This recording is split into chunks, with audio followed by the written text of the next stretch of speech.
My name is Matthias Cavodia. I'd like to welcome guys to my channel. Today, we're going to talk about what I consider to be the worst crossover ever. It's a personal opinion. We're going to talk about Axis. Obviously, you can see them here. The main issues and also the tie-ins. Actually, I'm going to do the tie-ins in another video because some of them are good. What really bothered me about this particular story arc, that the build-up was really good. They built the series, this crossover up in the Uncanny Avenger series, which I loved. I really loved. And also in the Magneto series. We got Apocalypse in a crossover, in the main Marvel crossover.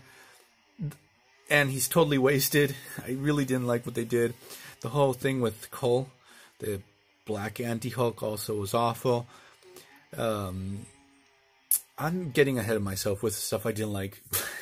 I'm going to spoil the hell out of his story, but I really tell you guys, it's not worth the read. So we're going to go through the issues. There's a couple of things that I liked, but I feel like there's so many wasted opportunities. And I was surprised. I thought Brian Michael Bendis wrote this. Because or he really nails the story, or he really fucks up terribly. But no, Rick Remender did it.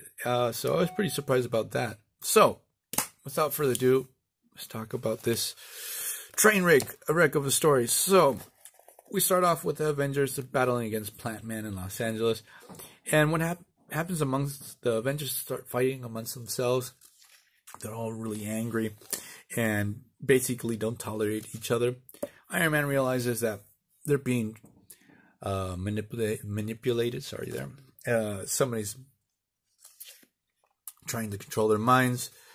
And we cut to Genosha, where we have the Red Skull. He's become Onslaught. Because prior to this, during the Uncanny Avenger series, Red Skull stole Xavier's mind, his brain, and implanted part of his brain into his own.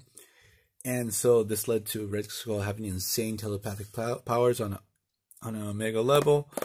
And obviously, he turned into Onslaught at the end of those two runs. I don't remember. No, Uncanny Avengers kept on going. The Magneto series that dealt with this, I think it ended there.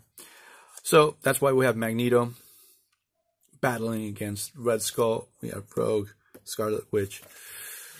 And basically, Red Skull's using his mind to project his hate across the world. This leads to riots and trouble all over the planet. So, what goes down is the Avengers obviously are going to go to Genosha, trying to stop Red Skull. And also in Genosha, Red Skull was actually capturing mutants and Inhumans across the world and making this evil concentration camp. And so we get the Avengers. They arrive. They try to save the day.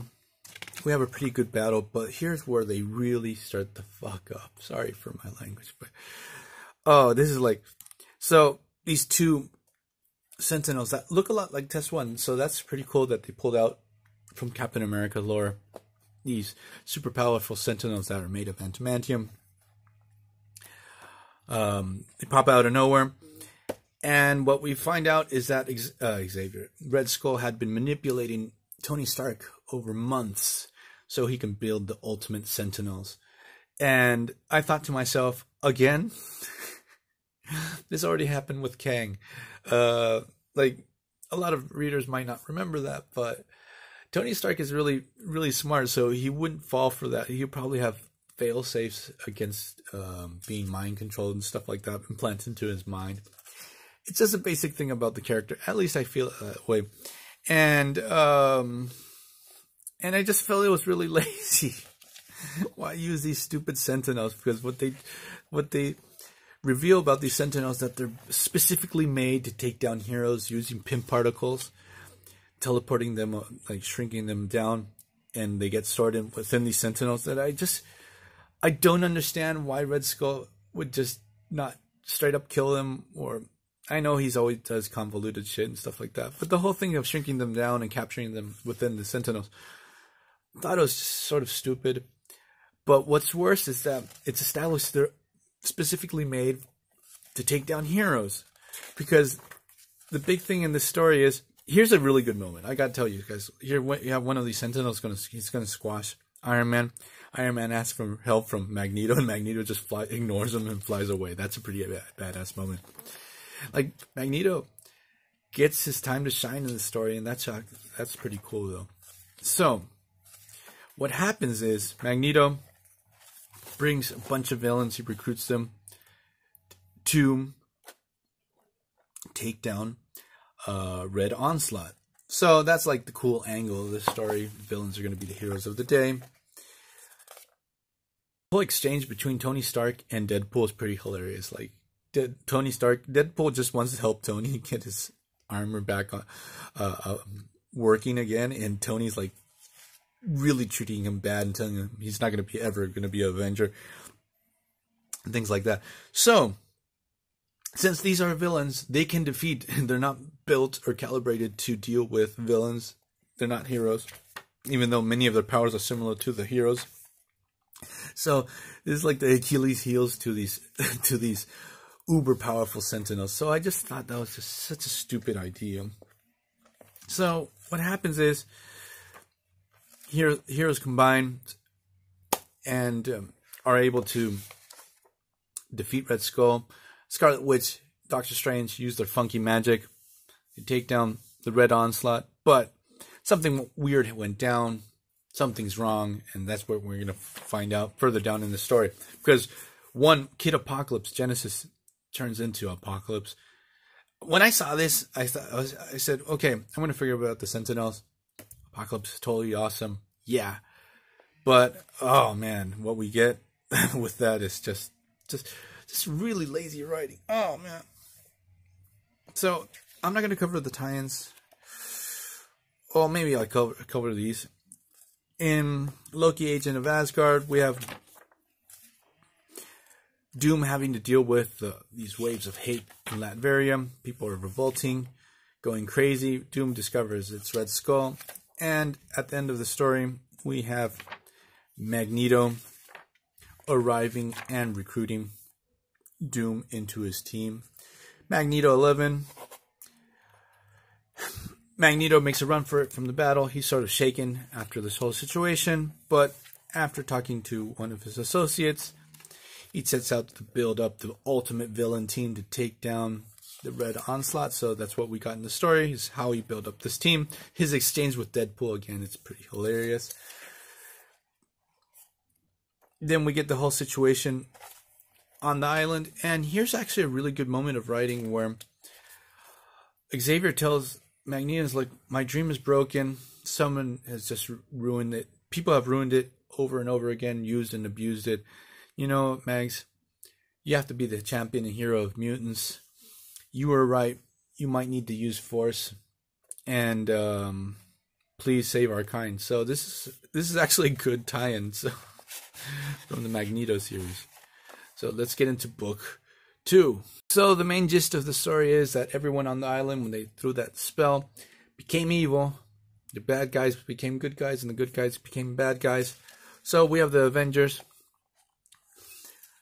They decide to kill. They want to kill. They took Red Skull as a prisoner. The X-Men wanted Red Skull to see if they could retrieve Xavier's brain.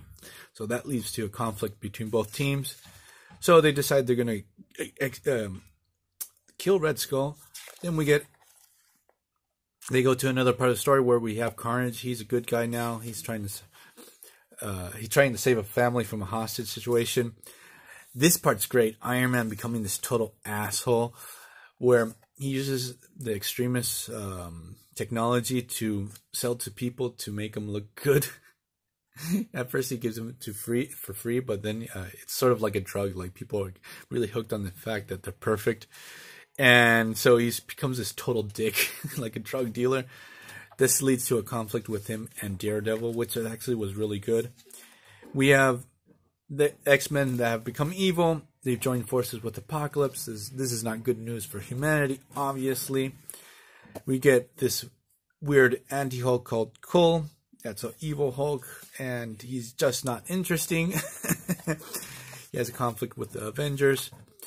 So, in the Avengers Tower, they call the heroes. They have a situation they want to talk to him about. But Spidey realizes that it's a trap. He makes a run for it with Nova. and they're able to get away. They become part of the rebel force with Magneto, Captain America, Nomad. Now Spidey's on board with Nova. They have to deal with this whole situation. Then we have the X-Men attacking Avengers Tower with Apocalypse. They're just really one-dimensional villains now. That's the only... It's not very interesting, even though Falcon Cap getting his ass kicked by Apocalypse, like, it was pretty brutal. I don't understand why Apocalypse didn't straight up kill him, but he's still left alive. They create this bomb that's going to kill all the humans, and mutants going to take over the world. Man, that's just such basic writing. Like, it's painful to see all these characters so one-dimensionally, but on the other hand, to see Tony Stark is totally awesome as an asshole in this story. That part's really good. Also, tie-ins with Loki. That actually I'm going to do in a separate video, dealing with Thor. That's just this. He gambles. He's drunk. He's causing all kinds of trouble. That's pretty good. I actually really enjoyed it. World Avengers tie-ins too. I'm going to do in another video because I really didn't like it, and I want to get into that. So, as we go on with the story, we have the villains that are heroes going up against the X-Men, going up against the Avengers. They want to stop Apocalypse's bomb. I just feel it's so stupid. Just like basic mustache twirling villains. Like, I'm going to blow up the world, and that's it. There's nothing to it. And so we have the heroes with the villains that are heroes having to deal with it. Here's established that Wanda and Quicksilver are not Magneto's kids. Something that I fucking hated. Like, why did they have to change this? Well, basically, I think they did it because of the Age of Ultron movie, so they can not have problems with the rights with Fox and stuff like that. That's what I heard. I never tried to verify that, but not making them Magneto's kids, such a stupid idea.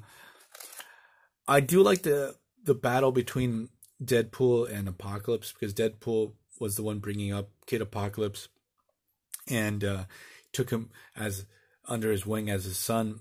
And so it's sort of heartbreaking to see Apocalypse totally destroyed Deadpool here. Like, he didn't kill Falcon Cap, but he just brutally kills Deadpool. Like, it just doesn't make sense.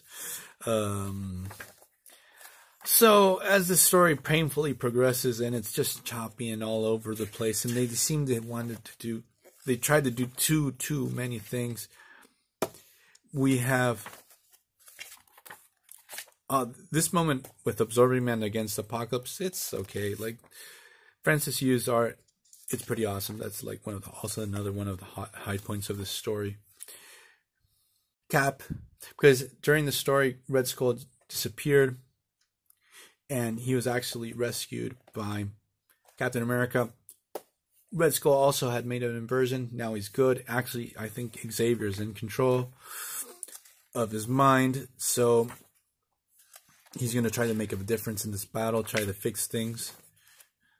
The thing about the story that was sort of heartbreaking is the breakup between Havoc and Wasp, because oddly, at first I didn't like them being a couple, but later in the Uncanny Avengers series, I started to really like how they were together. The whole thing with their daughter and how they lost her daughter is pretty heartbreaking too. The fact that Loki can lift up Thor's hammer was totally awesome, and that no one saw him do that. That was pretty cool too. I really liked that. So we have Scarlet Witch, Xavier, Doom, all using their magic. They try to flip things over, make things right the way they should be. When this happens, Loki can't lift the hammer anymore, and no one remembers what happened. I'm going to trade away these issues. Like, this is one of the few crossovers that it's not going to be in my collection. I would keep it just for this page, but sadly no. But the magic didn't affect Havoc. For some reason, like, it's really specific, because Havoc, Iron Man, and Luke Cage are not affected, so they're going to keep on being villains. Sabretooth wasn't affected, so he's going to be a hero for a while. He's going to find his way onto the Avengers, which I didn't like to see him on the Avengers. Like, that was something that, at least it just didn't work for me. He felt out of place. Like, I do like the hero Sabretooth, Mr. Creed on Exiles and stuff like that. But the 616 Xavier has to stay evil always. So don't read this story. And see you guys. I have to go to work somewhere, so pretty far for 15 days, so I might not upload any videos. So for my very few but totally awesome subscribers, be patient. I'm going to try to upload as soon as possible stuff. So see you guys next time. Bye.